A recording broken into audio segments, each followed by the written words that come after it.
ang hari ng pait. Alam mo ba, kilala mo ba kung ano, kung sino ito? Ito po ang hari ng pait, ang hari ng bitter. Katulad ng iba dyan, napaka-bitter naman. Yes, mga guys, ito po ay ang hari ng pait. Napakaraming sustansya po na dulot sa ating katawan ng dahong ito. Ito po ay nakakatulong para sa mga diabetic kasi po nakakapagpababa po ito ng blood sugar. Aside from that mga guys, nakakapagpababa din po ito ng ating blood pressure sa mga high blood naman dyan mga guys. Malaking tulong po ang hari ng pait na ito. And then mga guys, nakakatulong dito mapalakas ang ating immune system. O di ba, kahit na napakapait niya pero napakarami niyang benepisyo sa ating katawan. Kahit siya ay tinatawag na hari ng bitter, pero grabe naman ang benepisyo dinudulot nito sa ating katawan.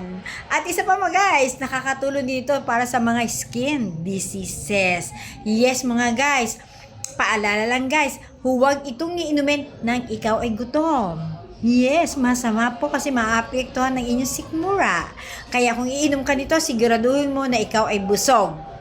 Opo, siguraduhin mo po na ikaw ay busog. Napakarami pong benepisyo nito mga guys, hindi ko na isa-isahin.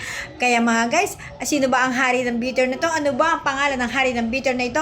Ito po ay ang hari ng pait, ang serpentina leaves. Yes mga guys, napakaraming benepisyo po sa ating katawan ng serpentina leaves. Proven na po yan mga guys. Proven ang benepisyo nito sa ating katawan ay walang kaparis, walang katulad. Mga guys, yun lamang guys, at yan na lang po ang munang payo ng inyong lola. Magandang gabi po at magandang araw sa inyong lahat. Kung anumang araw dumating sa inyo ang video na ito, magandang umaga, magandang tanghali, magandang hapon, magandang gabi.